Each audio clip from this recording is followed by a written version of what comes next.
Ήταν αργά το απόγευμα όταν ο Γιώργος έμπαινε στο παλιό υπόγειο σινεμά, εκεί που έκαναν πρόβες τα παιδιά του νέου γκρουπ που έψαχναν για κιθαρίστα.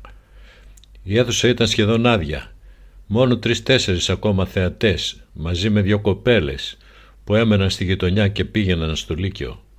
Τα μέλη της μπάντας, 3 αγόρια περίπου στην ηλικία του, ήταν αραγμένα στα πρώτα καθίσματα του σινεμά με τα όργανά τους ακουμπισμένα πάνω στη σκηνή δίπλα σε μια στίβα ενισχυτών. Ο Γιώργος με την παλιά ακουστική κιθάρα του σφιχτά στην αγκαλιά του, σαν να κράταγε ένα παιδί που φοβόταν μη χτυπήσει, προσπέρασε μια σειρά καθίσματα διασχίζοντας τον κεντρικό διάδρομο και σταμάτησε μπροστά στην ξύλινη σκάλα που έβγαζε στο πάνω μέρος της σκηνής. Τους κοίταξε όλους διαδοχικά, μην ξέροντας σε ποιον απευθυνθεί. Τα νεύρα του είχαν δεθεί σαν κόμπος, αλλά μια αδιόρατη δύναμη μέσα του τον έσπροχνε να προχωρήσει. Ο μπασίστας, ένας νευρικός τύπος που είχε μακριά ξανθά μαλλιά, δεμένα κότσο και μαύρο δερμάτινο μπουφάν, του έγνεψε να πλησιάσει. «Γεια σου, είσαι εδώ για την ακρόαση, σωστά?» Ο Γιώργος έγνεψε καταφατικά. Η καρδιά του σφυροκοπούσε μέσα στο στήθος του. Έβγαλε την κιθάρα από τη θήκη της με προσοχή, σαν να κρατούσε κάτι ιερό. Ο μπασίστας του έδειξε ένα ψηλό σκαμπό που στεκόταν ξεχασμένο στη σκηνή και έκανε στην άκρη. «Εμπρός φίλε, δείξε μας τι ξέρεις». Ο Γιώργος κατάπιε την ανασφάλειά του.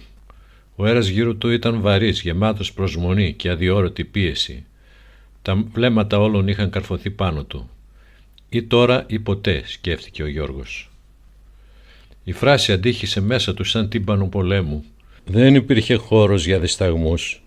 Αν όχι τώρα, τότε πότε? Με μια βαθιά ανάσα τράβηξε κοντά του ένα μικρόφωνο. Το χαμήλωσε προς το καποτάστο και κάθισε στο σκαμπό. Τα δάχτυλά του έτρεμαν ελαφρά καθώς άγγιξαν τις χορδές. Αλλά μόλις ακούστηκε η πρώτη καθαρή μελωδική νότα, τα πάντα γύρω του έσβησαν. Ήταν μόνο αυτός, η κιθάρα του και η μουσική, που ζητούσε να γεννηθεί. Τα μέλη του γκρουπ τον κοίταξαν με περιέργεια, καθώς περίμεναν ένα πολύ διαφορετικό ξεκίνημα. Κλείνοντας τα μάτια του για μια στιγμή, ο Γιώργος πήρε μια βαθιά αργή ανάσα. Έπρεπε να συγκεντρωθεί. Τα δάχτυλά του γλίστρησαν πάνω στις χορδές, οδηγώντας τη μελωδία σε μια διαφορετική κλίμακα. Η μουσική ξέφευγε από το ασφαλές μονοπάτι και μετατρεπόταν σε κάτι πιο τολμηρό, πιο δικό του. Έπαιξε μια σύνθεση που είχε γεννηθεί από τις πιο μοναχικές στιγμές του. Δεκάδες σόλο και ακόρντα υφάθηκαν αρμονικά, φτιάχνοντας ένα ηχητικό ψηφιδωτό που είχε δοκιμάσει ξανά και ξανά, αμέτρητες φορές, μέχρι να γίνει προέκταση του εαυτού του. Εκείνη τη στιγμή δεν υπήρχε τίποτα άλλο, μόνο οι νότες που έπαιρναν ζωή στα χέρια του. Η τελευταία νότα αντίχησε απαλά, σβήνοντας ένα απόϊχος μες στην αίθουσα. Για μια στιγμή τίποτα δεν κινήθηκε. Ο αέρας έμοιαζε να κρατά την ανάσα του μαζί με όλους τους παρευρισκόμενους. Ο Γιώργος έμεινε ακίνητος. Η καρδιά του χτυπούσε σαν τύμπανο πολέμου μες στο στήθος του. 2 ατέλειωτα δευτερόλεπτα κύλησαν, βαριά σαν πέτρες που έπεφταν σε μια ήσυχη λίμνη, κάνοντας το χρόνο να ακινητοποιείται γύρω του. Ο μπασίστας στράφηκε προς τον ντράμερ. Τα βλέμματά του συναντήθηκαν σε μια σιωπηλή συνεννόηση. Ο ντράμερ ανασήκωσε το φρύδι και μετά έγνεψε αργά, ένα ανεπαίσθητο αλλά ξεκάθαρο νεύμα επιδοκιμασίας. Ο μπασίστας κινήθηκε προς το μέρος του με αργά, σχεδόν τελετουργικά βήματα. Έσκυψε ελαφρώς και του χτύπησε χαϊδευτικά την πλάτη. «Πολύ ωραίο παίξιμο, φίλε», είπε με ένα τόνο θαυμασμού, σαν να προσπαθούσε ακόμα να επεξεργαστεί αυτό που μόλις είχε ακούσει. «Δεν έχω ξανακούσει το συγκεκριμένο κομμάτι». Έβγαλε από την τσέπη του μια κονκάρδα με το όνομα του συγκροτήματος. Την κράτησε για λίγο στα χέρια του σαν να ζύγιζε τη στιγμή. «Έχεις ταλέντο», πρόσθεσε, έτοιμος να του τη δώσει. Όμως ξαφνικά μια αναταραχή πάγωσε την ατμόσφαιρα. Ένα βουητό από αστεία, γέλια και φωνές ακούστηκε από ψηλά, συνοδευόμενο από το μεταλλικό ήχο μιας πόρτας που άνοιγε απότομα. Ο Γιώργος γύρισε απότομα. Στη σκιά του διαδρόμου 5 άτομα έκαναν την είσοδό τους με ύφος κατακτητών. Στο κέντρο της παρέας ένας ψηλός τύπος προχωρούσε αργά, κρατώντας την ηλεκτρική κιθάρα του σαν τρόπαιο. Το βαθύ κόκκινο χρώμα της φάνταζε απειλητικό, σαν μια φλόγα που ετοιμαζόταν να καταπιεί ό,τι έβρισκε μπροστά της. Το στομάχι του Γιώργου σφίχτηκε. Αναγνώρισε αμέσως τον τύπο από τη γειτονιά, τον Ντάνη. Και, όπως φάνηκε, δεν ήταν ο μόνος. Μόλις πέρασε το κατόφλι, η ατμόσφαιρα άλλαξε. Οι υπόλοιποι αντέδρασαν σαν να βρήκαν ξανά έναν παλιό του σύμμαχο. Γέλια, δυνατές φωνές, σφιξίματα χεριών, φιλικά χτυπήματα στην πλάτη. Ο χώρος γέμισε ξαφνικά με μια οικειότητα που έκανε τον Γιώργο να νιώσει ακόμα πιο ξένος. «Ο Ντάνη, παλιόφιλος από το Λύκειο», εξήγησε ο ντράμερ, ρίχνοντας μια ματιά στον μπασίστα που είχε μείνει σιωπηλός. Το χέρι του ακόμα μετέωρο, σαν να μην ήξερε αν έπρεπε να συνεχίσει αυτό που είχε ξεκινήσει. «Συγγνώμη, μάγκες που άργησα», είπε ο Ντάνη με τη βαριά φωνή του. «Αλλά η κοπέλα μου είχε φρικάρει από τη ζήλια και με κράτησε μέσα στο σπίτι όλο το πρωί, απαιτώντας εξηγήσεις. Δεν μ' άφηνε να φύγω με τίποτα. Τελικά όμως τη γλίτωσα και να με». Έριξε μια ματιά γύρω, χαμογελώντας με αυτοπεποίθηση. «Άκουσα χθες ότι ακόμα ψάχνετε για κιθαρίστα. Και είπα πως δεν θα ήταν άσχημο να αποκτήσει η γειτονιά μας ένα συγκρότημα που να τα σπάει. Και για όσους νόμιζαν ότι δεν θα εμφανιζόμουν, σας την έφερα». Άφησε τη θήκη της κιθάρας του να πέσει στο πάτωμα με ένα βαρύγδουπο ήχο. «Είμαι εδώ έτοιμος να κάνω ό,τι κόλπο θέλετε». Τα μέλη της μπάντας αντάλλαξαν βλέμματα. Ήταν φανερό που τους είχε εντυπωσιάσει. «Εμπρός», είπε ο ντράμερ, γέροντας πίσω την καρέκλα του. Με μια χαλαρή κίνηση, σαν να παραδεινόταν στη ροή της μουσικής που επρόκειτο να γεννηθεί. Ο Ντάνη έβαλε την κιθάρα του στην πρίζα και ξεκίνησε ένα φανταχτερό, δυναμικό σόλο, από το είδος που τραβάει την προσοχή. Τα δάχτυλά του χόρευαν στην ταστιχέρα με ξασκημένη ευκολία που θύμιζε φτερά που χορεύουν στον αέρα. Η αχανής αίθουσα που λίγο πριν έμοιαζε με ένα άδειο κουτί, τώρα ζωντάνευε. Οι ήχοι της κιθάρας παίζανε παιχνίδια στους τοίχους, αντανακλώντας σαν κύματα που σπάνε σε μια ακτή, ενώ οι ψυχές των λίγων θεατών που είχαν μπει στο μεταξύ φαινόταν να ανάβουν μία προς μία, σαν φωτάκια σε ένα σκοτεινό διάδρομο. Όταν τελείωσε, η σιωπή που ακολούθησε ήταν σαν μια αναπνοή που κρατιόταν πριν από την έκρηξη. Και τότε ξέσπασε. Ζητοκραυγές, χειροκροτήματα, φωνές που έμοιαζαν με κύματα που σπάνε βία σε βράχους γέμισαν το χώρο. «Ήταν απίθανο», αναφώνησε ο ντράμερ, η φωνή του σαν κραυγή που ξεπερνάει το θόρυβο. Το πρόσωπό του έλαμψε από ενθουσιασμό, σαν να είχε μόλις δει κάτι μαγικό, χωρίς ψεγάδια, σαν μια στιγμή που δεν ανήκε πλέον στον κόσμο των θνητών. «Τέλειο», συμπλήρωσε και ο μπασίστας, η φωνή του πιο χαμηλή αλλά γεμάτη εκτίμηση. Τα μάτια του σκοτεινά και βαθιά έδειχναν μια κατανόηση που πήγαινε πέρα από τις λέξεις. Ήξερε ότι αυτό που μόλις είχαν ζήσει ήταν σπάνιο, σαν μια στιγμή που δεν θα επαναλαμβανόταν ποτέ με τον ίδιο τρόπο. Ο Ντάνη χαμογέλασε και γύρωσε στο Γιώργο, κοιτάζοντας μία τον ίδιο που είχε γίνει κόκκινος από τη σύγχυση και μια την ξύλινη κιθάρα του που έμοιαζε σαν θλιβερό παιχνίδι στα χέρια του. «Να υποθέσω ότι δεν θα είναι και τόσο δύσκολη επιλογή, Ο Γιώργος έσφιξε με απελπισία τις γροθιές του. Ένιωσε μέσα σε λίγα λεπτά την νίκη να φεύγει από τα χέρια του. Ο Ντάνη είχε κάτι που δεν είχε εκείνος.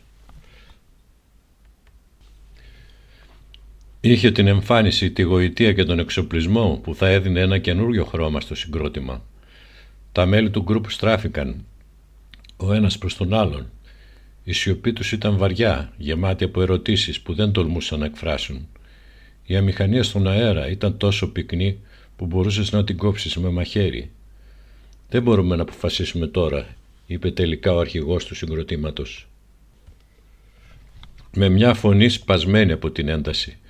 Ήταν ένας αδύνατος τύπος με μαύρα γυαλιά που έκρυβαν τα μάτια του και μια γενιάδα που έμοιαζε να του δίνει μια επίφαση σοφίας.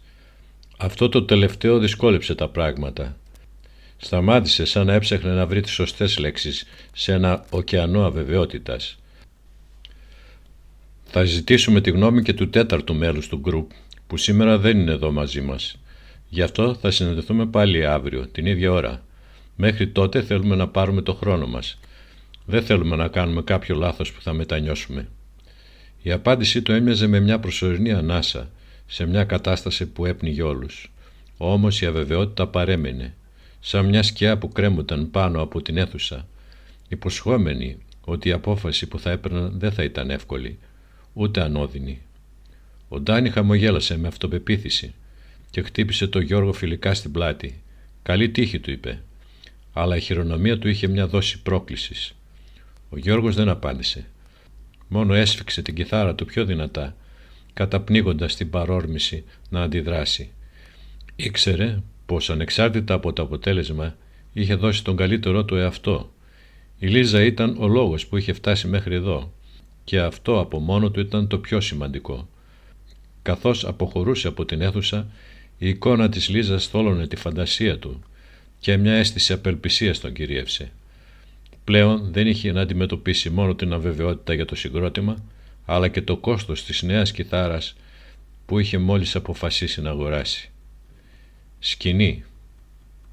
Φαινομενική ήττα. Το κατάστημα μουσικών ειδών της γειτονιάς έμοιαζε με μικρό μουσικό παράδεισο. Γελιστερά πνευστά, τρομπέτες, κλαρινέτα και σαξόφωνα, στοιχισμένα προσεκτικά στις προθήκες, τύμπανα, πιατίνια, μαρακές, που περίμεναν να χορέψουν στα χέρια κάποιου μουσικού. Τα πιάνα, σοβιετικά, γερμανικά και ιαπωνέζικα, έστηκαν επιβλητικά μέσα στη γυαλάδα τους, ενώ οι κιθάρες, σε κάθε πιθανό σχέδιο και προέλευση, γέμιζαν τους τοίχους, ξύλινες, ακουστικές, ισπανικές και ιταλικές, κλασικές, ηλεκτρικές με μοντέρνα κοψίματα και τολμηρά σχέδια. Ανάμεσά τους, κρεμασμένη στη βιτρίνα, ήταν εκείνη. Η κιθάρα που είχε δει στο διαφημιστικό φυλάδιο του εργαστηρίου Ανθομελίδη, ενός κατασκευαστή που έδρευε στο εμπορικό κέντρο της πόλης, κάπου κοντά στη διασταύρωση της Εγνατίας με την Κολόμβου. Το αρχικό του σχέδιο ήταν να πάει εκεί, 5 στάσεις μακριά, είτε με τα πόδια είτε με λεωφορείο. Όμως η μητέρα του, πάντα προσιλωμένη στη λύση χωρίς κόστος, τον είχε πείσει να δοκιμάσουν πρώτα εδώ. Ο καταστηματάρχης, ένας σαραντάρης μελαχρινός άνδρας με μιλίχιο βλέμμα και ζεστό χαμόγελο, ήταν μια αναπάντεχη πηγή ηρεμίας σε σχέση με την καταιγίδα που μενόταν μέσα του. Ο Γιώργος κοίταξε την κιθάρα με λαχτάρα. Ένα κομψό ηλεκτρικό μοντέλο με γυαλιστερό φινίρισμα άψογα σχεδιασμένο. Δεν ήταν απλώς ένα όργανο. Ήταν το εισιτήριό του για όλα όσα είχε ενηρευθεί. Με αυτήν θα έμπαινε στο συγκρότημα. Θα εντυπωσίαζε τη Λίζα. Θα αποδείκνει ότι δεν ήταν απλώς ένας φοιτητής ασήμαντος, αλλά ένας ταλαντούχος νέος που άξιζε την προτίμησή της. Ωστόσο η τιμή που αντίκρισε σε μια καρτέλα πίσω από τη βιτρίνα τον πάγωσε. 500 ευρώ. 100 ευρώ παραπάνω από την τιμή που είχε βρει στο εργαστήριο. Ο Γιώργος αναστέναξε και κοίταξε το χαρτονόμισμα που κρατούσε σφιχτά στο χέρι του. Μόλις 400 ευρώ. Είχε στερηθεί τα πάντα για να τα μαζέψει. Κάθε σέντς που έπεφτε στα χέρια του το έβαζε στην άκρη. Είχε σταματήσει να αγοράζει σάντουιτς και καφέ στα διαλύματα. Περπατούσε καθημερινά 10 χιλιόμετρα για τη σχολή αντί να πάρει λεωφορείο. Και ακόμα δεν είχε μαζέψει όσα χρήματα χρειάζονταν. Μόνο πρόσφατα, μετά από επιμονή και πίεση, είχε καταφέρει να αποσπάσει ένα 50 από τη μητέρα του. Αλλά και πάλι δεν ήταν αρκετό. «Είστε σίγουρος ότι δεν μπορείτε να μας την αφήσετε για 400?» ρώτησε τον καταστηματάρχη με φωνή που πάσχιζε να κρύψει την αγωνία του. Ο άντρας τον κοίταξε με εκείνο το επιτηδευμένα ευγενικό ύφος των ανθρώπων που έχουν ακούσει παρόμοια παρακάλια αμέτρητες φορές. Ο καταστηματάρχης κούνησε το κεφάλι του με σταθερότητα. «Συγγνώμη, παιδί μου, η επιχείρηση είναι επιχείρηση, αλλά είναι μια εξαιρετική κιθάρα. Μόλις την πιάσεις στα χέρια σου θα καταλάβεις ότι αξίζει κάθε ευρώ». Μέχρι εκείνη τη στιγμή η κυρακατίνα στεκόταν ήσυχα πίσω από τον Γιώργο, αφήνοντάς τον να διαπραγματευτεί. Όμως μόλις άκουσε την απάντηση του μαγαζάτορα, προχώρησε αποφασιστικά μπροστά και πήρε την κατάσταση στα χέρια της. «Είστε σίγουροι ότι δεν μπορείτε να μας τις αφήσετε για 400? Ο γιος μου βρήκε την ίδια ακριβώς κιθάρα να πουλιέται στο κέντρο για 350 ευρώ. Ο καταστηματάρχης γέλασε σύντομα, σχεδόν συγκαταβατικά. «Αποκλείεται, κυρία μου. Αυτή η κιθάρα είναι από τις καλύτερες της αγοράς». Η κυρακατίνα όμως δεν έδειξε να πείθεται. Έσκυψε μπροστά και εξέτασε προσεκτικά τη φίρμα του κατασκευαστή, χαραγμένη διακριτικά κάτω από τις χορδές. Να, εδώ το λέει καθαρά, μουσικά όργανα Ανθομελίδη. Ίσως θα ήταν καλύτερα να μιλήσουμε απευθείας με το εργαστήριο. Μερικές φορές οι ίδιοι κατασκευαστές είναι πιο ευέλικτοι στις τιμές από τους εμπόρους, δήλωσε ψυχρά πριν τραβήξει τον Γιώργο από το μανίκι και τον οδηγήσει προς την έξοδο. Ο Γιώργος δάγκωσε τα χείλη του. Κάτι μέσα του έλεγε πως είχαν κάνει γκάφα, αλλά δεν είπε τίποτα. Λίγα λεπτά αργότερα χτυπούσαν την πόρτα του εργαστηρίου. Το μικρό κατάστημα δεν θύμιζε σε τίποτα τα μεγάλα μαγαζιά μουσικών ειδών. Εδώ δεν υπήρχε αυθονία οργάνων, μόνο κιθάρες, ξύλινες και ηλεκτρικές και μερικά ηλεκτρικά μπουζούκια. Η ατμόσφαιρα μύριζε ρινίσματα ξύλου και υγρό βερνίκι, ενώ ένα λεπτό στρώμα σκόνης είχε καθίσει σε πάγκους και εργαλεία. Ο ίδιος ο Ανθομελίδης τους υποδέχθηκε στην πόρτα. Ήταν ένας φαλακρός άντρας, με ποδιά εργαστηρίου, με ευγενικό χαμόγελο και ήρεμη παρουσία. «Θα δούμε τι μπορούμε να κάνουμε», είπε ο άντρας, αφού ο Γιώργος εξήγησε το λόγο της επίσκεψής τους. Μια χτίδα ελπίδας φάνηκε να φωτίζει το βλέμμα του νεαρού. Ο διοκτήτης του εργαστηρίου έμοιαζε καλόβολος και η απευθείας διαπραγμάτευση έδειχνε να τους ευνοεί. Αλλά τη στιγμή που έμοιαζε να πλησιάζουν σε συμφωνία, το τηλέφωνο στον πάγκο χτύπησε απότομα. Ο Ανθομελίδης το σήκωσε και καθώς άκουγε τη φωνή στην άλλη άκρη της γραμμής, το χαμόγελό του έσβησε αργά. Τα μάτια του στένεψαν, η στάση του σκλήρινε. Έριξε μια ματιά στο Γιώργο και τη μητέρα του. Έπειτα μουρμούρισε κάτι ακατάληπτο. Όταν έκλεισε το τηλέφωνο είχε πια μεταμορφωθεί σε έναν άλλον άνθρωπο. «Συγγνώμη, αλλά δεν μπορώ να κάνω τίποτα», είπε ψυχρά. «Η τιμή δεν είναι αυτή που είπαμε. Φαίνεται πως πήγατε πρώτα εκεί που δεν έπρεπε». Ο Γιώργος κοκάλωσε. «Τι, γιατί?» ρώτησε με τον πανικό να τρυπώνει τη φωνή του. Ο άντρας δίστασε για μια στιγμή, έπειτα έδειξε αόριστα προς το τηλέφωνο. «Τηλεφώνησαν από το εμπορικό κατάστημα της γειτονιάς σας. Μου είπαν ότι αν σου δώσω την κιθάρα στη τιμή που ζήτησες, θα σταματήσουν να αγοράζουν από μένα». Η καρδιά του Γιώργου βούλιαξε. Η τιμή της κιθάρας είχε πλέον σκαρφαλώσει τα 450 ευρώ, καθιστώντας την ακόμα πιο δυσπρόσιτη. Στο δρόμο της επιστροφής η μητέρα του προσπάθησε να τον παρηγορήσει. «Θα ψάξουμε κι αλλού, Γιώργο», του είπε, αλλά ο τόνος της δεν έκρυβε καμία ελπίδα. Για εκείνη το θέμα είχε κλείσει.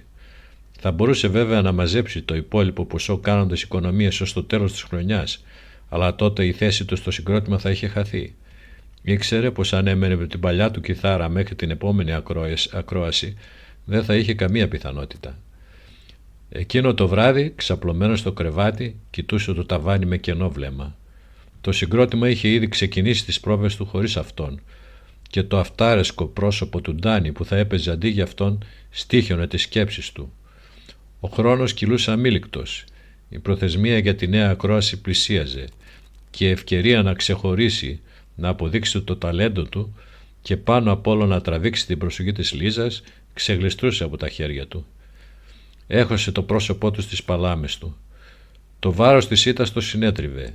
Για πρώτη φορά αναρωτήθηκε αν ήταν ανόητος να κάνει τόσο μεγάλα όνειρα και αν τελικά ένα κορίτσι σαν τη Λίζα ήταν απλώς ένα άπιαστο όνειρο που ποτέ δεν θα εκπληρωνόταν.